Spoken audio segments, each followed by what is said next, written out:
Keep him sedated through Friday, that's all I'm asking. Maddie Torres stood frozen outside the conference room filled with board members, gripping a phone that wasn't hers, listening to a man discuss another human being like he was a shipment that needed to be delayed at a loading dock. Maddie, I'm sorry. Who is this regarding? Marcus, who is this? Maddie, Mr. Reyes's assistant. There was a long pause. Marcus Vane's voice, quieter now, and colder than she'd ever heard it. You shouldn't have picked up that phone, sweetheart. 3 weeks earlier, she hadn't even wanted to. If you've ever picked up a call that wasn't meant for you, and heard something that made your stomach drop straight through the floor, you already know how fast an ordinary Tuesday can turn into the day everything changes. This one isn't about money. It's about a dying man, a 20-year-old lie, and a debt somebody's been avoiding paying for 2 decades. Let's go back to the beginning. Maddie Torres was 34, and by any measure that mattered to her, she was doing fine. Not great. Fine. She had an 8-year-old son named Eli, who loved dinosaurs and hated bedtime with equal intensity. She had a 1-bedroom apartment on Chicago's northwest side, with radiators that clanked like they were angry at the building. She had a Honda Civic with 140,000 miles on it, and a check engine light she'd learned to ignore, the way you learn to ignore a smoke detector that beeps for no reason. And she had a job she was good at, executive assistant to Daniel Reyes, VP of Operations at Ferris & Cole Logistics, a mid-sized freight and supply chain firm his own father had built from 3 trucks and a rented warehouse 40 years earlier. 6 years she'd worked for Daniel. Long enough to know his coffee order changed in winter and stayed the same in summer.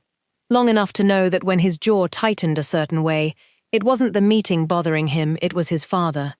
Long enough to trust him, and in corporate America, trust is the rarest currency there is. Walter Reyes, Daniel's father, was the reason half the people on that floor still believed in the company at all. He'd founded Ferris & Cole in 1985, and run it like a man who genuinely believed the people driving his trucks and loading his docks deserved to be treated like family, not line items. He'd retired 8 years ago, handed the operations side to his son, and spent his remaining energy the way most proud fathers do, quietly, from a distance, still calling in, every so often, just to ask how the Kowalski account was going, still remembering the names of drivers who'd left the company a decade earlier. He'd been in and out of St. Bernard's since Thanksgiving, with congestive heart failure. Maddie had personally arranged 3 of those hospital visits from her own desk, staying late without being asked, because Daniel's grief over his father's decline was the one thing she'd never seen him try to hide. 3 floors above Daniel's office sat a very different kind of man, Marcus Vane, regional director, $4,500 suits, a laugh that always sounded like it was measuring you for something. Marcus called every assistant in the building sweetheart, like it was a job title he'd invented for them. But that wasn't why people liked him. Every December, he organized the company's toy drive. He remembered birthdays. When a warehouse employee's daughter needed surgery 2 years earlier, Marcus had quietly covered the family's insurance deductible, without telling anyone, until the employee thanked him publicly at the holiday party. Every Friday morning, he'd walk through the departments carrying 2 boxes of donuts, stopping to ask about spouses, kids, weekend plans. New hires adored him before they'd worked there a month. That was what made the stories about him so difficult to hold on to. For every whispered warning, there were 10 people willing to tell you Marcus Vane was the best manager they'd ever had. Maddie had never fully trusted him, but even she couldn't deny he'd always been unfailingly polite to her. Which made what she overheard on Daniel's phone feel less like hearing a villain and more like hearing someone remove a mask she hadn't realized was there. Everyone had a story about Marcus. Nobody told it out loud, because nobody wanted to be the person who crossed him and found out what happened next. What almost nobody remembered because it had happened 20 years earlier, back when Marcus was a floor supervisor instead of a director, back when Walter Reyes still walked the warehouse floor himself most mornings, was a forklift accident that had ended one man's career and, in the quiet way these things ripple outward, quite a bit more than that. Maddie didn't know that story yet. She was about to learn it from the inside out. It was a Tuesday in March, the kind of grey Chicago morning where the wind off the lake gets personal. Daniel had come into the office late that day, his eyes red-rimmed in a way Maddie recognized immediately. His father had been moved into a step-down cardiac unit overnight, stable for now, but the doctors were using words like planning and comfort more than they used to. Still, the day had to run. Daniel had a department budget review scheduled with 2 regional managers, the kind of meeting that couldn't be pushed without setting off a chain reaction of rescheduling across 3 time zones. 20 minutes in, right as Daniel was walking the room through next quarter's freight projections, his phone lit up on the corner of the table. He didn't look at the screen. He just slid it 2 inches toward Maddie. If it's the hospital, take it outside and take notes. Anything else, let it ring. Maddie's stomach dropped for him before she even looked at the caller ID. She picked it up to check the screen and slip quietly out of the room, but her thumb moved faster than her judgment, and the call connected before she meant it to. "Daniel Reyes's line," she said quietly, already stepping into the hallway. A pause. Then a voice she recognized immediately, but talking to someone who clearly wasn't expecting Daniel to answer his own phone. "No, listen to me. I don't care what the attending says. Keep him sedated through Friday. That's all I'm asking. Just through Friday, and then this whole thing becomes somebody else's problem." Maddie went very still. "I'm sorry. Who is this regarding?" she asked, before some instinct told her to keep her voice steady, ordinary, like she hadn't heard a single alarming word. The warmth in Marcus's voice, because it was Marcus's voice, unmistakably switched off like a light. "Who is this?" "Maddie, Mr. Reyes's assistant." A long beat, while he decided something. She heard him exhale, slow and controlled. "Wrong number. Forget it, sweetheart." The line went dead. Maddie stood in the hallway, holding a phone that suddenly felt heavier than it had 30 seconds earlier. Keep him sedated through Friday. She didn't know who he was yet, but some cold, certain part of her already suspected, and the suspicion made her hands go numb. Here's the thing, nobody tells you about accidentally learning something you weren't supposed to hear. It doesn't feel like power. It feels like a stone dropped straight through your stomach, into your shoes. Maddie didn't sleep that night. She lay in bed, replaying the sentence, "Keep him sedated through Friday, and then this whole thing becomes somebody else's problem," turning it over like a rock to see what was crawling underneath. Marcus Vane didn't waste breath on strangers. Whoever he was, Marcus had a reason to want him quiet, and quiet through Friday specifically, like there was a clock running down towards something. She thought about Walter Reyes, a man she'd met exactly twice, both times at company holiday parties, both times struck by how he'd remembered her name and asked about Eli by name too. She thought about the fact that Daniel's father was, at that very moment, in a hospital bed, 3 miles away stable, but not safely so. She told herself she was imagining the connection.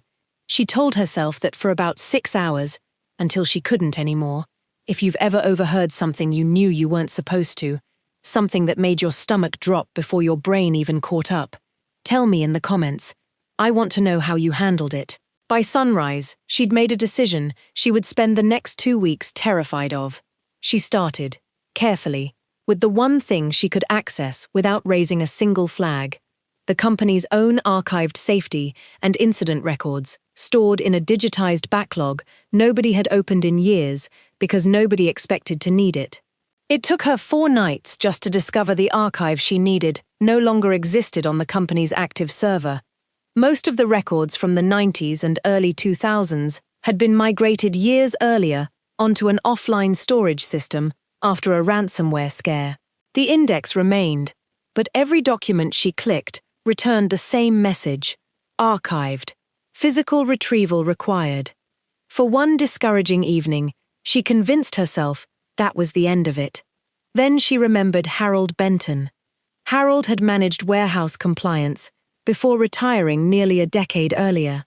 He'd once joked that the company never really threw paperwork away, They just kept moving it into smaller, dustier rooms. The next afternoon, Maddie drove across town during her lunch break to the modest ranch house Harold shared with his wife. He didn't invite her in immediately. Instead, he studied her for several seconds before saying quietly, "You're not here because of old paperwork." She told him enough to explain why she was asking, but not enough to put words into his mouth. Harold disappeared into his garage and returned carrying a faded cardboard archive box.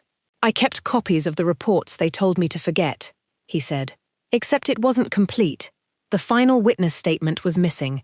Someone hadn't simply misplaced it. The page numbers skipped neatly from 6 to 8, as though page 7 had been removed on purpose. Harold frowned. "I remember that statement." "You read it?" "I wrote it." He stared at the empty gap in the report. And someone made sure nobody else ever would.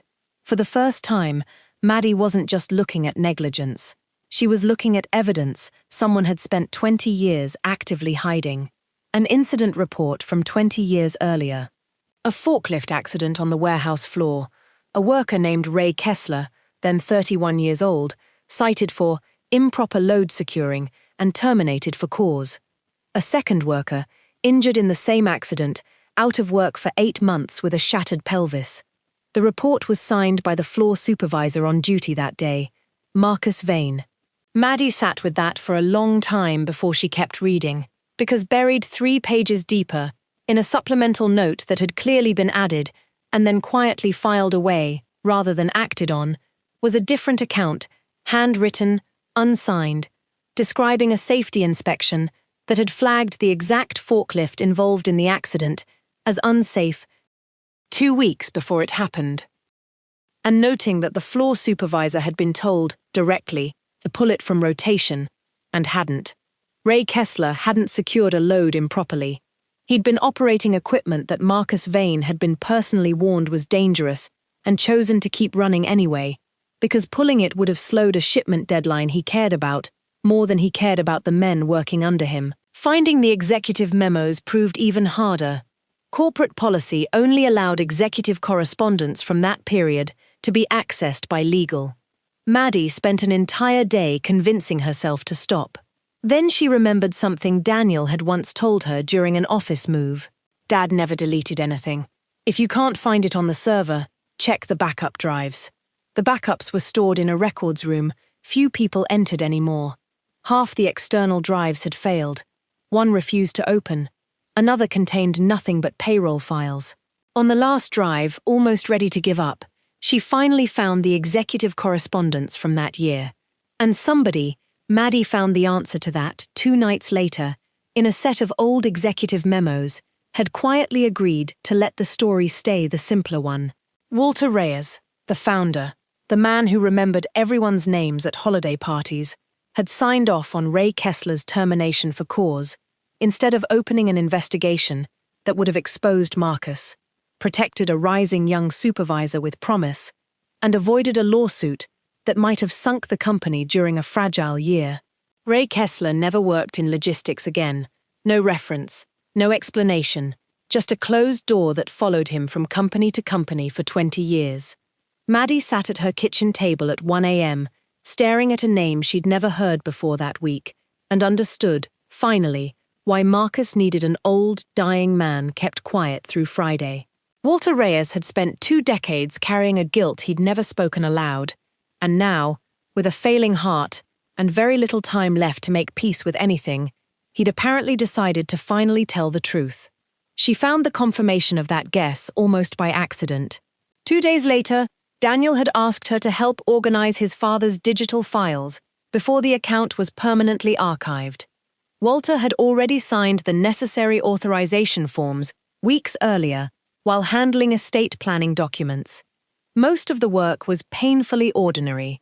Utility bills, family photos, medical appointment reminders. For nearly an hour, Maddie found nothing remotely connected to Ray Kessler. Then, almost by accident, she clicked the drafts folder. There, in the drafts folder, was a message Walter had never sent, addressed to a lawyer, dated 4 days earlier. I need to make a formal statement about the Kessler incident before I run out of time to make it. I've carried this long enough. Please advise on the fastest way to do this properly. On the record, while I'm still of sound mind to do it." Maddie was still staring at the screen when she heard the elevator ding on her floor. It was 7:40 p.m. Nobody stayed that late except her and, apparently, whoever had just stepped off that elevator. She closed the laptop halfway, heart hammering so loud she could feel it in her ears, and looked up to see Marcus Vane's silhouette pass by the glass wall of the office, phone pressed to his ear, laughing at something, completely at ease in a building he believed still belonged to people like him. He hadn't come for her. He didn't know yet that anyone was looking. But Maddie didn't know that in the moment. For 3 full minutes she sat frozen at her desk, running every version of the next 60 seconds through her mind. What if he glanced over?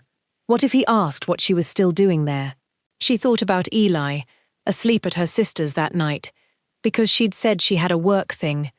She thought about how easy it would be to close the laptop, walk away, and let an old man's last wish disappear quietly into a drafts folder nobody would ever open again. Marcus's voice faded down the hallway toward the elevator bank. The doors opened, then closed. The floor went quiet. Maddie sat there a long moment before she made herself breathe out. She thought of Walter Reyes remembering her son's name at a holiday party he had no reason to remember it at. People who paid attention like that, she decided, didn't deserve to run out of time before anyone let them finish what they'd started. She reopened the laptop and kept working until nearly 10. 2 days later, Marcus stopped by Maddie's desk. He did this sometimes leaned on the low wall by her monitor, with the ease of a man who owned the building, though he didn't. "Heard you've been spending a lot of late nights on Walter's old email account," he said, smiling the smile that made junior staff laugh a half-second too fast. "Sentimental work, closing out an old man's inbox. Careful with that, though. Sometimes the kindest thing you can do for somebody at the end stir up things that'll only cause him stress in his last days. Doctors will tell you stress is the thing that kills people like him fastest." It wasn't a threat. Not exactly. It was worse a threat wearing a compliment's clothes, wrapped around a warning that if Walter's heart gave out before he could speak, Marcus would call it mercy. Maddie smiled back and said something about administrative cleanup, and got up to refill her coffee. It was only once she was alone in the break room, both hands gripping the counter, that she let herself shake talk.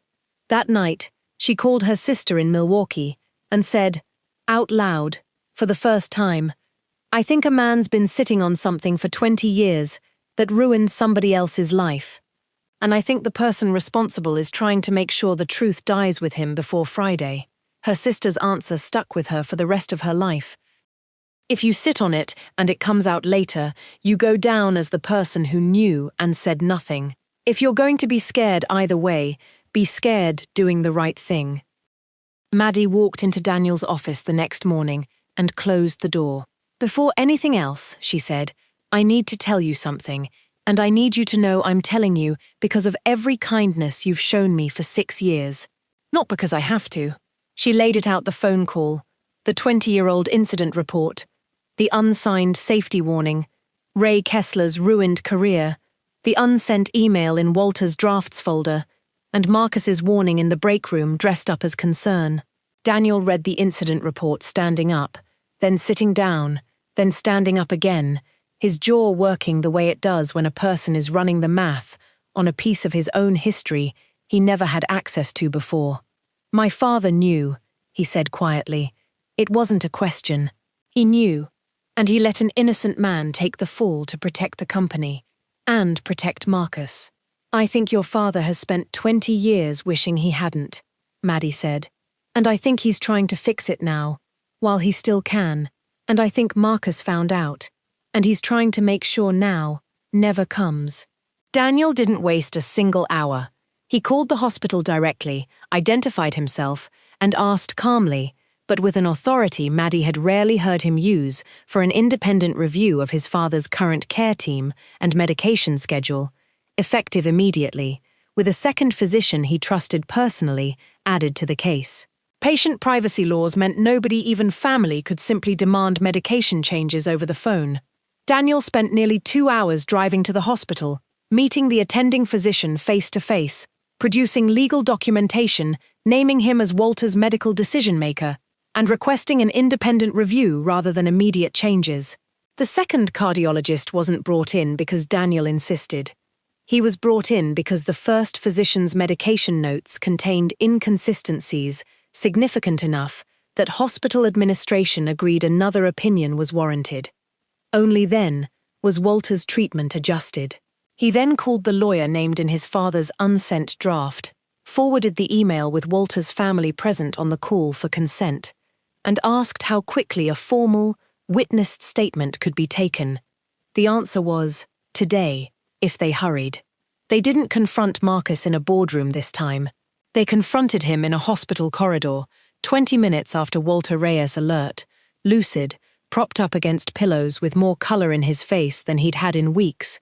Once his medication was properly adjusted, he finished giving a full, recorded, witnessed statement to his lawyer and a notary, clearing Ray Kessler's name and describing, in his own words, exactly what he'd chosen to bury 20 years earlier and exactly who he'd chosen to protect by burying it. Marcus was waiting by the elevators when they came out, having gotten word faster than any of them expected. His face was doing the thing Maddie had seen it do once before, not shock. Calculation, already searching for an exit from a sentence he was standing inside. "Keep him sedated through Friday," she said quietly, before he could get a single practiced word out. "That's what you told your contact on this floor. I heard it myself. You misheard a private medical conversation you had no business listening to," Marcus said, low and controlled. "Then it's a good thing Mr. Reyes just gave a fully recorded, witnessed statement," Daniel said, confirming everything you were trying to keep quiet until it didn't matter anymore, along with the fact that your name is on a safety report from 20 years ago that doesn't match the one that got a man fired. That report is ancient history. Nobody's going to care about some warehouse paperwork from 2 decades ago. They will, Daniel said, when it's attached to a formal complaint that you attempted to interfere with a patient's medical care and legal capacity while he was actively trying to correct a wrongful termination you caused. That's not ancient history, Marcus. That's happening right now, in this hospital, today. Marcus's eyes moved from Daniel to Maddie, to the lawyer standing quietly a few feet away, holding a folder that would soon become considerably heavier. He found no version of the next sentence that got him out of the one he was standing inside. Hospital administration launched its own review within the week, once informed a staff physician may have altered a patient's sedation orders under pressure from someone with no legal or medical authority over the case. The physician involved a former classmate of Marcus's who owed him a long-standing favor, lost his hospital privileges pending investigation. Ferris & Cole's board, informed of both the 20-year-old cover-up and the attempted interference with Walter Reyes's end-of-life wishes, terminated Marcus within days, this time with the kind of quiet, fast exit reserved for people a company is suddenly very afraid of letting near a courtroom. He didn't look at Maddie on his way out. She noticed that. She noticed too that she didn't feel triumphant watching it happen. Mostly, she just felt like she could finally breathe. Ray Kessler was 61 years old when a lawyer he'd never met, called to tell him his name, had been cleared. 20 years after a company let him take the blame for someone else's decision. He'd spent those 2 decades driving a delivery route for a regional bakery, a steady but far smaller life than the one he might have had. Ferris & Cole issued a public correction to his employment record, a settlement large enough to matter, and at Walter Reyes's specific, personal request an invitation to the very next company holiday party, as a guest of honor.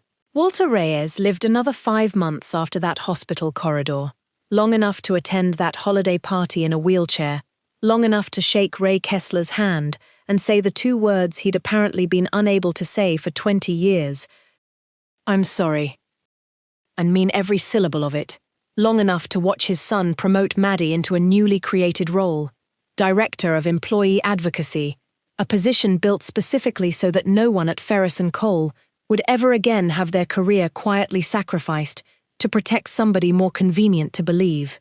Daniel visited his father every day of those 5 months. Maddie kept his calendar clear for every single one of those visits, without being asked twice. Eli got his Christmas that year, and the year after. The check engine light in the Civic finally got fixed, because the Civic itself got traded in for something newer. And somewhere in the building, a corner office that used to smell faintly of expensive cologne and casual cruelty sat empty for a long time before anyone wanted to move into it. Maddie Torres still works at Ferris & Cole. She tells people, when they ask how she ended up there, that she picked up a phone that wasn't hers by accident one grey Tuesday morning, and that it was the only accident in her whole life she's never once regretted. If this story got you, tell me in the comments. Would you have hung up that phone or kept listening? Subscribe for more real stories every week and turn on notifications so you never miss the next one.